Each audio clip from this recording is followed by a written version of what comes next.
perfeição. Por amor a Jesus Cristo, ó feliz consagração. Evangelho vivo, luz da multidão, Deus está contigo, salve Damião. Deus está contigo, salve Damião.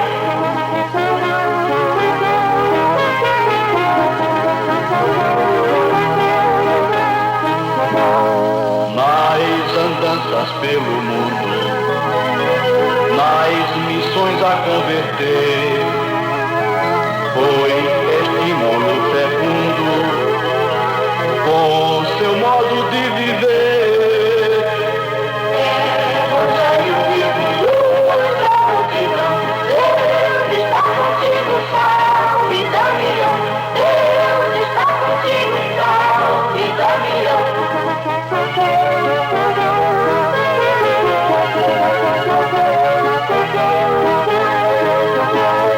Lá se vão 90 anos, incansável Damião, nós te parabenizamos, és sinal de salvação.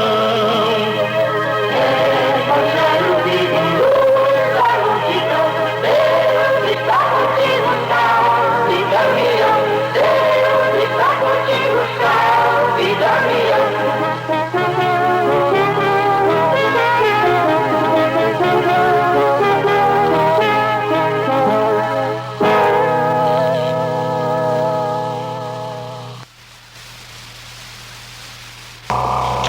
Caros irmãos do Nordeste, comemorando os 50 anos de meus planos no mês de voto, sinto-me em dever de agradecer-vos tudo que fizestes por mim durante todo este tempo. Nas cidades, nas vilas, nos povoados, sempre fui recebido com festa e tratado com muito carinho. Sempre a minha palavra teve boa acolhida nos vossos corações, porque sabiam que era a palavra do próprio Jesus Cristo. Meus irmãos, para o vosso bem, para o bem de vossas famílias, para a prosperidade da pátria, conservai sempre em vós este espírito religioso que vos anima. Digo, para o vosso bem, para o bem de vossas famílias, para a prosperidade da pátria, porque a religião não somente é necessária para os indivíduos e para as famílias, mas também para a sociedade. A história aí está para demonstrá-lo. A primeira pedra de qualquer sociedade sempre foi um altar. E quando esta pedra foi derrubada, também a sociedade caiu em ruína. Repito, pois, conservai sempre em vós este espírito religioso que vos anima, e prestareis ao Brasil o maior serviço que lhe podeis prestar. Muito obrigado. Sempre rezei por vós, e também depois da morte, se Deus me conceder uma morada no céu, continuarei a rezar por vós, pedindo a Deus que vos proteja, que vos defenda de todos os males, e um dia os reúna comigo no paraíso.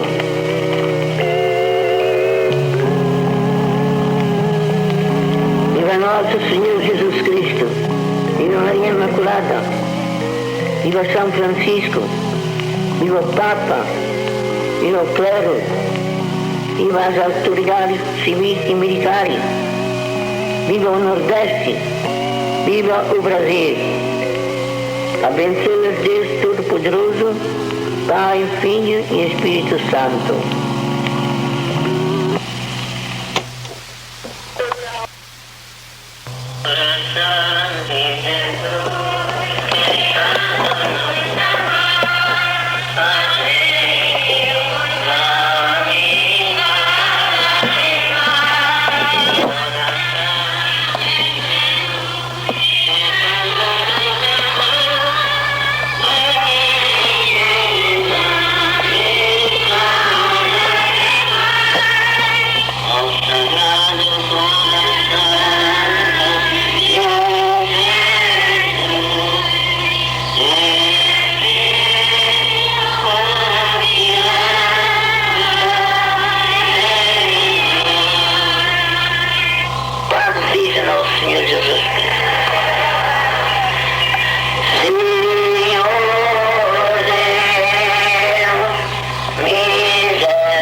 ogni morte misericordia.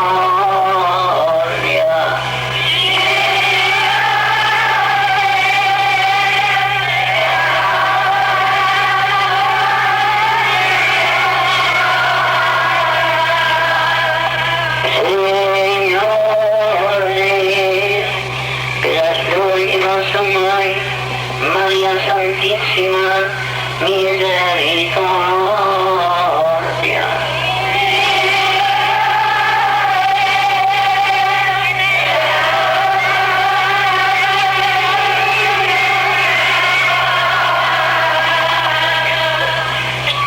E mi sarà padre,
Vamos paixão, concedendo esta veneração, pelos sagrados mistérios do vosso corpo e do vosso sangue, que experimentem sempre em nós a eficácia redentora, vós que viveis e reinais pelos séculos dos séculos.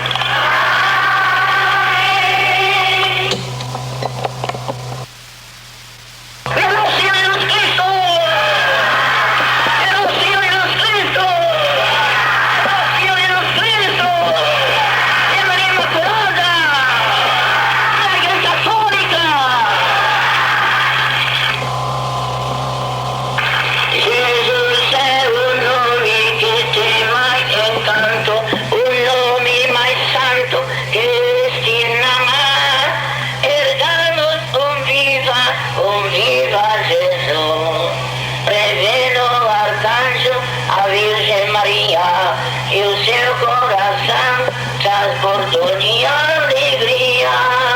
Jesus é o nome que tem mais encanto, o nome mais santo que este não há. Ergamos viva Jesus.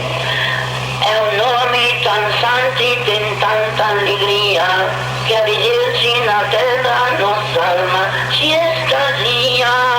Jesus é o nome que tem mais encanto, o nome mais santo que este não há. Ergamos viva Jesus. Ao céu com Jesus queremos chegar, e enquanto na terra teu nome cantar. Jesus é o nome que tem mais encanto, o nome mais santo que este não há.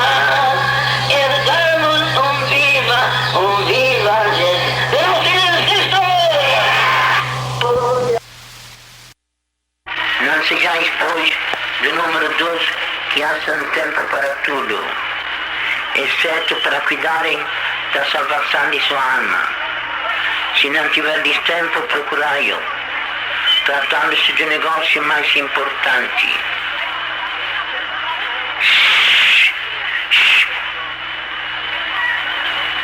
visto que o pecado mortal, o pecado grave, é a única causa da nossa condenação. Procurar evitá-lo com toda a diligência, fugindo das ocasiões perigosas, porque será sempre verdade que o que ama o perigo nele perecerá. De maneira particular vos recomendo fugir do pecado da impureza, da desonestidade. É este pecado que mais facilmente se comete, pois em toda parte achamos atrativos para este pecado.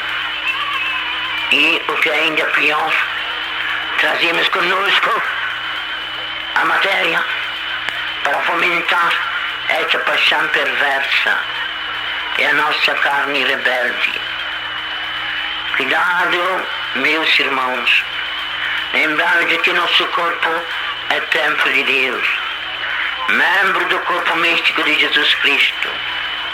Guardemos-nos, pois, de profaná-lo com ações indignas, com prazeres ilícitos, porque quem o profanar, diz o apóstolo São Paulo, será destruído por Deus.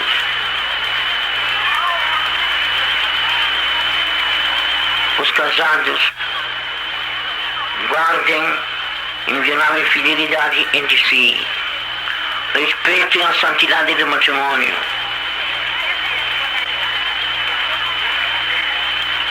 E os solteiros sejam puros, castos até o casamento. Puros, castos até o casamento. E se desgraçadamente cairdes em algum pecado grave, não permaneçais em vosso pecado semanas, meses e anos. É muito perigoso, meus irmãos, vivemos com a alma manchada de pecado grave, porque se a morte nos encontrar naquele estado, vamos para o inferno. E a morte pode chegar a qualquer instante. Ninguém tem direito de dizer: amanhã ainda estarei com vida. Ninguém. Pois todos estamos sob o império da morte. E ela pode arrebatar nossa vida a qualquer momento. Tendo, pois, cometido algum pecado grave, rejeitai-o logo de vós, rezando o ato de contrição. Já o aprendeste no catecismo. Se tivermos arrependimento dos nossos pecados, por amor de Deus, porque ofendemos a Deus, nosso Criador, nosso Pai, nosso Supremo Benfeitor, Ele imediatamente nos restitui essa graça, essa amizade, com a única condição de que nos confessemos quando pudermos. Repito, pois, tendo cometido algum pecado grave, rejeitai-o logo de vós, rezando o ato de contrição. E acostumai-vos também a repetir o ato de contrição todas as noites. Antes de deitar-vos, ajoelhai-vos e pedir perdão a Deus dos pecados cometidos durante o dia, dos pecados cometidos durante todos os dias de vossa vida.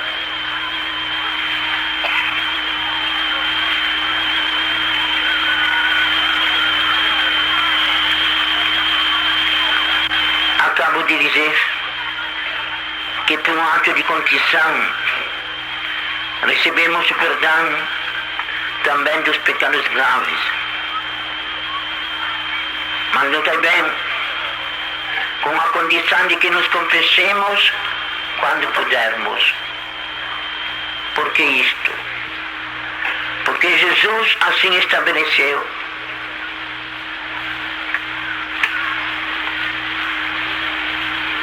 O Evangelho é claro a este respeito. Estavam os discípulos reunidos no cenáculo com temor dos judeus, quando de repente comparece diante deles Jesus Cristo, ressuscitado da morte, lhes augura a paz. A paz esteja convosco. Depois disse: como o Pai me enviou a mim, assim eu também vos envio a vós. Recebei o Espírito Santo. Aqueles a quem perdoardes seus pecados, se lhes são perdoados. Aqueles a quem os retiverdes, se lhes são retidos.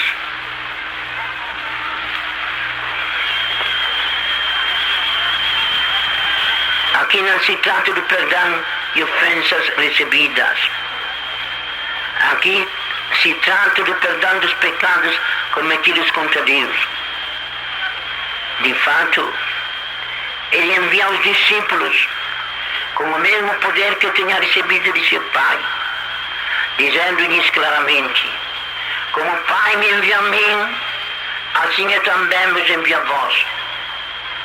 Ora, Jesus Cristo, mesmo como homem, foi enviado pelo Pai Celestial com o poder de perdoar os pecados. Portanto, com este poder foram enviados também os discípulos. É perfeitamente igual à missão de Jesus e à missão dos discípulos. Se, pois, Jesus na terra perdoar os pecados, também os discípulos receberão o poder de conceder este perdão. Mas somente os discípulos receberam este poder? Não. Eles o receberam para transmiti-lo aos seus sucessores. Porque dizem-me, acaso pecavam somente os contemporâneos dos discípulos? E não pecamos também nós? Não temos também nós necessidade do perdão de Deus? Portanto, o poder de perdoar os pecados devia permanecer na igreja.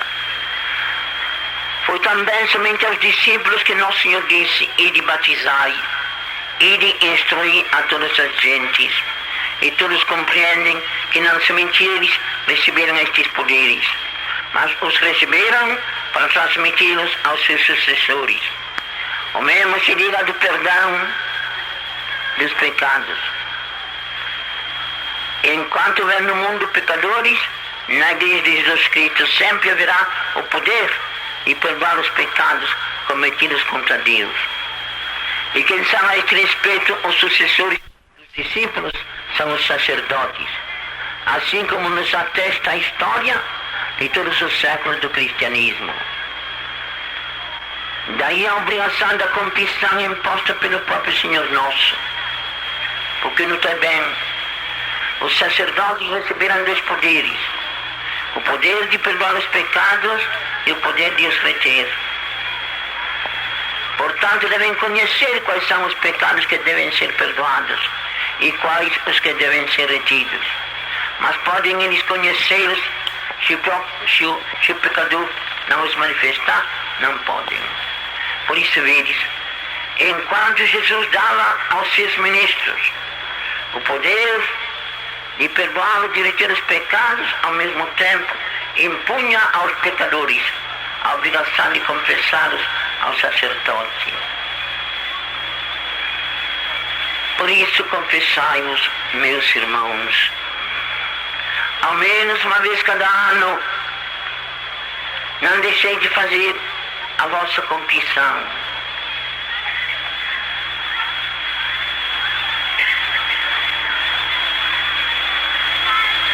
Hoje, frequentemente se fala em confissão comunitária.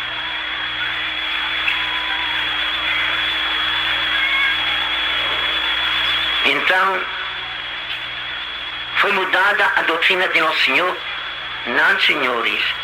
A doutrina de Nosso Senhor é sempre a mesma. Os pecados graves devem ser acusados na confissão,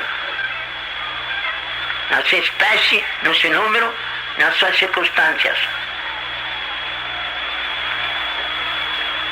Jesus, porém, não exige de nós o impossível. Pode haver circunstâncias em que não é possível acusar nenhum pecado. Por exemplo, um surdo e mudo de nascença, como é que pode acusar os seus pecados? Não pode. Então não pode se confessar? Pode, muito bem.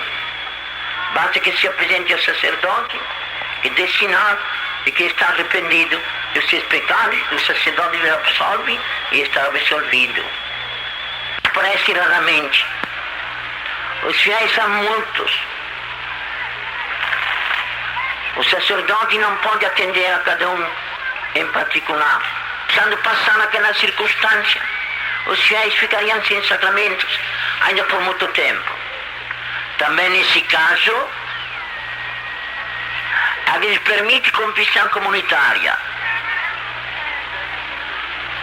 O sacerdote excita ao arrependimento e dá absolvição. Mas notem bem, quem foi absolvido de um pecado grave numa confissão comunitária, dentro do espaço de um ano, tem que acusar no cochicho, em particular, aquele pecado grave. Se alguém assistir a uma confissão comunitária, sem ter este bom propósito, e se confessar em particular de um pecado grave que ele cometeu, não recebe perdão. Por isso, a doutrina da igreja é sempre a mesma, meus irmãos. Os pecados graves devem ser submetidos ao poder das chaves. Devem ser acusados ao sacerdote, ao ministro de Deus. E a igreja nos impõe fazermos pelo menos uma vez cada ano a nossa confissão. Por isso, não sejais número dos que se confessam somente quando no lugar se prega a Santa Missão, ou quando vão se casar. Mas como filhos obedientes da igreja, todos os anos, fazei a humilde confissão dos vossos pecados aos pés de um sacerdote. A Santa Comunhão, meus irmãos, é necessária para conservarmos em nós a vida da graça, a vida divina. Quando recebemos o batismo, Deus infundiu em nossas almas a graça santificante, pela qual nos tornamos seus filhos adotivos e começamos a viver da sua própria vida. Esta vida divina se pode perder e de fato se perde, cometendo o pecado mortal. É por isso que o pecado grave se chama mortal, porque dá morte à nossa alma, privando-a da graça de Deus. Como é que podemos conservar em nós esta vida divina? Comendo. Visto que a vida inteira se conserva comendo. E o alimento adaptado para isto é Jesus, presente na hóstia consagrada. Ele mesmo nos diz: como aquele Pai que vive me enviou, eu vivo pelo Pai. Assim quem come a mim, vive por mim. E diz também no Senhor: se não comerdes a carne do Filho do Homem e não beberdes o seu sangue, não tereis a vida em vós. Qual é a vida que perdemos não recebendo a carne e o sangue de Nosso Senhor, que é a Santíssima Eucaristia? É a vida divina, a vida da graça. Um cristão que deixa passar muito tempo sem comungar não pode se conservar na graça de Deus. Antes ou depois cometerá algum pecado grave que lhe tirará a vida da graça. Por isso comungai, meus irmãos. Mas infelizmente nas missões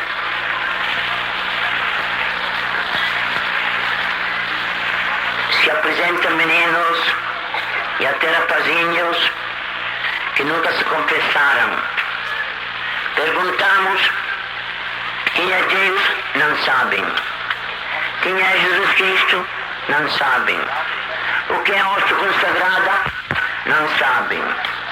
Um rapaz me disse: a hóstia consagrada é aquela bichinha branca que o padre dá na missa. É uma bichinha branca. O que ensinam os pais aos filhos? A comerem feijão, arroz. Também as galinhas soltas. Ensinam os seus pintinhos a picarem. Pais e mães, a vossa maior solicitude para com os nossos filhos não é cuidar da sua saúde, não é dar-lhes o alimento necessário para a vida, não é deixar-lhes um rico patrimônio, e sim criá-los de tal maneira que possam um dia conseguir o céu. Não enviastes vossos filhos para a terra, e sim para o céu. E se ele não conseguir o céu por vosso descuido, prestareis contas a Deus. Todos os meninos que já frequentam a escola já sabem quando foi descoberto o Brasil. E quem descobriu o Brasil? Pedro Álvaro Cabral. Mas o menino depois, quando tu souber isto, ganhou alguma coisa? Não ganhou nada. Não ganhou nada. Mas o menino que não sabe quem é Jesus, o que fez Jesus por nós, não se salva. Por isso, dai a instrução civil aos vossos filhos. Mandai os vossos filhos na escola, pelo menos o curso primário. Todos os pais têm a obrigação de mandá-lo. E quem puder, mande os filhos também, se quem tem o ginásio, o pedagógico, o científico, etc. É muito bom. Mas ensinar-lhes também o catecismo. Ensinar-lhes o que é necessário para conseguir o céu. Ensinar-lhes sobre tudo quem é Jesus. Que fez Jesus por nós. Ensinar-lhes o que é nossa consagrada. É nosso Pai, é nosso Salvador, é nosso irmão. Que ficou aqui conosco para ser nosso conforto, o nosso alimento. Na privação desta vida. E fazer com que recebam a Santa Comunhão, quando ainda são inocentes. Jesus quer tomar posse dos corações dos vossos filhos, antes que o demônio os contamine com essa maldade. E não sereis santo algum que não tenha sido um devoto apaixonado da comunhão frequente.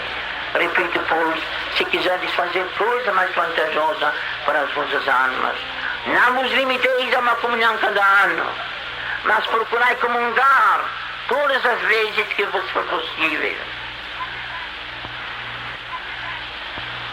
Vindo assistir à Santa Missa aos domingos, aproveitai a oportunidade para fazer também a vossa comunhão. A confissão é necessária todas as vezes que quisermos comungar. É necessária tendo cometido faltas graves. Quem tiver consciência de ter cometido faltas graves, não se ativa a comungar. Antes de tudo se confesse e se confesse. No cochicho, viu? No cochicho. Santificai o domingo, meus irmãos. É outra exortação que vos dirijo. O domingo é o dia de Deus. Não temos deveres para com Ele? Temos. É nosso Criador, nosso Pai, nosso Supremo Benfeitor. Não passam só instantes de nossa vida em que não recebamos os seus benefícios. Até o ar que respiramos é dele, o sol que nos ilumina é dele, a terra que nos sustenta é dele, a chuva que cai para fecundar os nossos campos é dele. Tudo é de nosso Senhor. Devemos, pois, reconhecer o domínio essencial que tem sobre nós, protestando a nossa servidão, dando graças pelos seus benefícios. E para o cumprimento destes deveres é destinado o domingo. Antigamente era o sábado, o dia do Senhor. Mas o sábado foi mudado para o domingo. Os próprios apóstolos fizeram esta mudança. Em memória da ressurreição de nosso Senhor Jesus Cristo da morte e da descida do Espírito Santo sobre os apóstolos. Por isso, vós que morais aqui na cidade, vós que viestes de outros lugares, onde a missa aos domingos, fazei o esforço de assisti-la. Não percais a Santa Missa pelos trabalhos, pelos negócios, para ouvir a novela, por preguiça, para fazer a feira. Se há de faltar tempo aos domingos, há de faltar para as outras coisas, mas não para a lição da Santa Missa. Depois, meus irmãos, cuidado, respeitai o dia de Nosso Senhor. Nesse dia deixai as vossas ocupações, os vossos trabalhos, e morando no lugar onde a missa, vinde à igreja, vinde tributar a Nosso Senhor o culto que lhe é devido, assistindo devotamente à Santa Missa.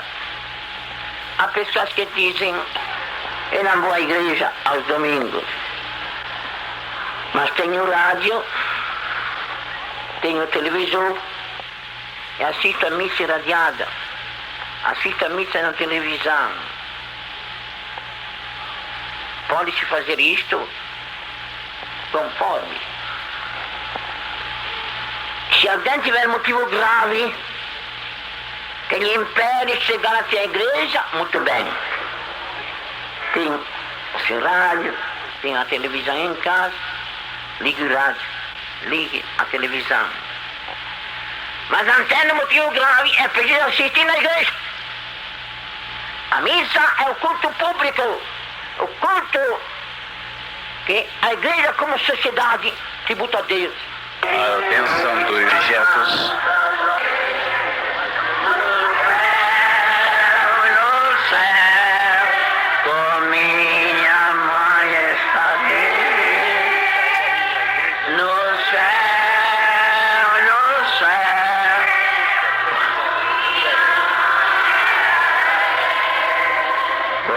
Estarei, mas já que ofendido é Jesus querido, as culpas chorarei no céu,